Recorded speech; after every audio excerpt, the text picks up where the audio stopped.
క్రీస్తునందు ప్రియులరా, మీకు శుభములు వందనములు తెలియజేస్తున్నాను. అనుదిన ధ్యానమునకు స్వాగతం. యెషయా గ్రంథం 2వ అధ్యాయం ఈ దిన మన ధ్యానాంశం. ఈ అధ్యాయం నందు ప్రవచనాత్మకమైనటువంటి ఒక ఆశీర్వాదం కనబడుతుంది. అంతకు మించి 11వ వచనం నుండి అధ్యాయం చివరి దాకా హెచ్చరికకు సంబంధించిన విషయాలు, అది కూడా ప్రభు యొక్క రాకడకు సంబంధించిన విషయాలు. డే ఆఫ్ ద లార్డ్, ఆ దినము లేదా ఆ దినమున అని మనం పలుమార్లు చూస్తాం. అయితే ఆశీర్వచనం ఏంటి, ప్రవచనం ఏంటి అంటే 2వ అధ్యాయం 2వ వచనంలో, అంచె దినములలో పర్వతములపైన యెహోవా మందిర పర్వత శిఖరమున స్థిరపరచబడి కొండల కంటే ఎత్తుగా ఎత్తబడును. ప్రవాహం వచ్చినట్లు సమస్త అన్ని జనులు దానిలోకి వచ్చెదరు. 3వ వచనం కూడా చూడండి, ఎంత ఆశీర్వాదకరమో. ఆ కాలమున సీయోనులో నుండి ధర్మశాస్త్రము, యెరూషలేములో నుండి యెహోవా వాక్కు బయలువెళ్ళును. జనములు గుంపులు గుంపులుగా వచ్చి యాకోబు దేవుని మందిరమునకు, యెహోవా పర్వతమునకు మనము వెళుదము రండి.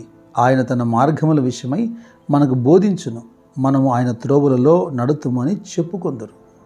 ఇదే ప్రవచనాన్ని మీకా ప్రవక్త కూడా 4వ అధ్యాయంలో మొదటి 2 వచనాల్లో రాసించాడు. ఓ వైపున అంచె దినములలో అపాయకరమైనటువంటి కాలములు వచ్చునని తిమోతి పత్రికలోను, అలాగే సువార్త భాగంలో యేసుక్రీస్తు ప్రభు అనేక విషయాలు విశదపరుస్తూ వచ్చాడు.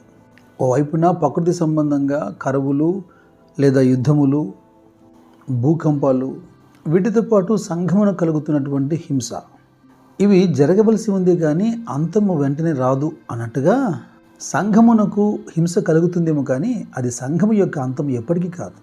ఏలైనగా దాని కొరకు రక్తం కార్చి ప్రాణం పెట్టినటువంటి క్రీస్తు ఆ సంఘముతో మమేకమై ఉన్నాడు. క్రీస్తు ఒకసారి మృతి పొందాలి కదా, మృతి పొంది తిరిగి లేచాడు. ఆయన సజీవుడిగా ఉన్నాడు, సంఘం కూడా సజీవంగా ఉంటుంది. అయితే ఆయన రాకడల్లో ముగింపు సంఘము యొక్క వైభవం చూడండి. కనుక ప్రవచనాత్మకమైనటువంటి ఈ వాగ్దానాన్ని చేతబట్టి కేవలం శ్రమల కోసం మాత్రమే కాదు కానీ ఉద్యమం కొరకు ఎదురు చూడండి, ప్రార్థించండి.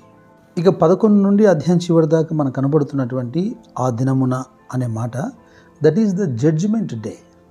వాక్యం ఇలా ప్రారంభం అవుతుంది 11వ వచనంలో, నరుల అహంకార దృష్టి తగ్గింపబడును, మనుషుల గర్వము అణగద్రొక్కబడును. ఆ దినమున యెహోవా మాత్రమే ఘనత వహించును. అహంకారము, అతిశయము, ఔన్నత్యము కలిగిన ప్రతిదానికి దేవుడు ఒక దినాన్ని కేటాయించాడట. ఆ దినం వరకు ఇలాగే ప్రజలు విర్రవీగుతూ, గర్విస్తూ, గర్వంగా మాట్లాడుతుంటారు. ప్రవక్త అయినటువంటి మీకా 2వ అధ్యాయంలో 3వ వచనంలో ఇలా ప్రవచిస్తున్నాడు. కాబట్టి యెహోవా సెలవిచ్చినదేమనగా, గొప్ప అపాయకాలం వచ్చుచున్నది, దాని క్రింద నుండి తమ మెడలను లేకుండానంతగాను, గర్వముగా నడవలేకుండానంతగాను ఈ వంశమునకు కీడు చేయ ఉద్దేశించుచున్నాను. అవును, ఆ దినాన్ని గురించి ప్రవక్తలు ఎందులో ప్రవచిస్తూనే ఉన్నారు. మలాకి అంటాడు, ఏలైనగా నియమింపబడిన దినం వచ్చుచున్నది, కొలిమి కాలునట్లు అది కాలును, గర్విష్ఠులందరూ దుర్మార్గులందరూ కొయ్యకాలు వలె ఉందరు, వారిలో ఒకనికిని వేరైనను చిగురైనను లేకుండా రాబో దినము అందరినీ కాల్చివేయనని సైన్యములకు అధిపతికి యెహోవా సెలవిచ్చుచున్నాడు. దూరపు కొండలు నునుపు అన్నట్టుగా మన కళ్ళ ముందు అనేకులు గొర్రె చర్మాన్ని కప్పుకున్నటువంటి తోడేళ్ళు ఉన్నారు. అంత సులువుగా మనం వారిని గుర్తించలేము. బహిరంగంగా దేవుని దూషించేవారు మాత్రమే కాదు, తిరస్కరించేవారు మాత్రమే కాదు, దేవుణ్ణి ఎరగని వారు, తమ క్రియల ద్వారా దేవుని చేత ఎరగబడని వారు, ఇలా అనేకులకు ఆ దినం నియమించబడింది. అందుకే ప్రవక్త అయిన మలాకి 3:19 ఇలాగంటాడు, అప్పుడు నీతి గల వారెవరో, దుర్మార్గులెవరో, దేవుని సేవించు వారెవరో, ఆయనను సేవించని వారెవరో మీరు తిరిగి కనుగొందరు. తీర్పు వెలువడేంత వరకు మనం త్వరపడి ఎవరి గురించి మాట్లాడకూడదు. నిజముగా అది మన ఆలోచనలకు, మన ఊహలకు చాలా భిన్నంగా ఉండబోతుంది. యెషయా గ్రంథము ఈ 2వ అధ్యాయంలో 13 నుండి 16 వచనాలు, ఔన్నత్యము కలిగి అతిశయించు లెబానోను దేవదారు వృక్షములన్నిటికీ, బాషాను సింధూర వృక్షములన్నిటికీ, ఉన్నత పర్వతములన్నిటికీ, ఎత్తైన మెట్లకన్నిటికీ, ఉన్నతమైన ప్రతి గోపురమునకును, బురుజు గల ప్రతి కోటకును, తర్సీసు ఓడలన్నిటికీ, రమ్యమైన విచిత్ర వస్తువులన్నిటికీ ఆ దినము నియమింపబడి ఉన్నది. అప్పుడు నరుల అహంకారం అణగద్రొక్కబడును, మనుషుల గర్వము తగ్గింపబడును. ఆ దినమున యెహోవా మాత్రమే ఘనత వహించును. ఏంటి ఇక్కడ పర్వతములో ఉన్నటువంటి ఎత్తైన చెట్ల గురించి మాట్లాడుతున్నాడు? ఎంతో పేరు ప్రఖ్యాతి గడించినటువంటి లెబానోను దేవదారు వృక్షం గురించి మాట్లాడుతున్నాడు. అలాగే తర్షీసు ఓడల గురించి ఎందుకు అడుగుతున్నాడు? ఇవన్నీ అతిశయానికి, గర్వానికి కారణంగా ఉన్నాయి. యెషయా గ్రంథము 60వ అధ్యాయం 9వ వచనంలోను, రాజులు మొదటి గ్రంథం 10వ అధ్యాయం 22వ వచనంలోను ఈ తర్షీసు ఓడలు మనకు కనబడతాయి. సముద్రమందు హీరాము ఓడలతో కూడా తర్షీసు ఓడలను రాజులకు కలిగి ఉండెను.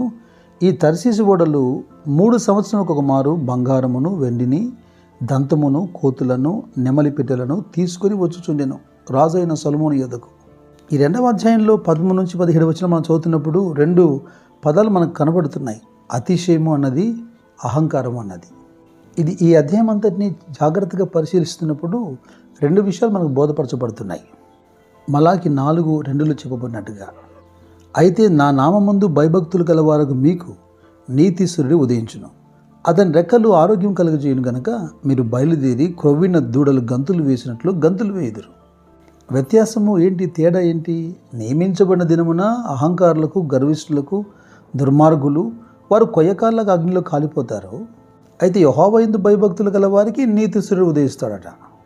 ఇప్పుడు అతిశయిస్తున్నవారు, ఇప్పుడు గర్విస్తున్నవారు, దేవుడు లేడని చెబుతున్నవారు యెషయా 2:19 ప్రకారం, అలాగే ప్రకటన గ్రంథం 9:6 ప్రకారం, ఆ దినములలో మనుష్యులు మరణమును వెదుకుదురు కానీ అది వారికి దొరకదు, చావాలని ఆశపడుతురు కానీ మరణం వారి ఎదురు నుండి పారిపోవును.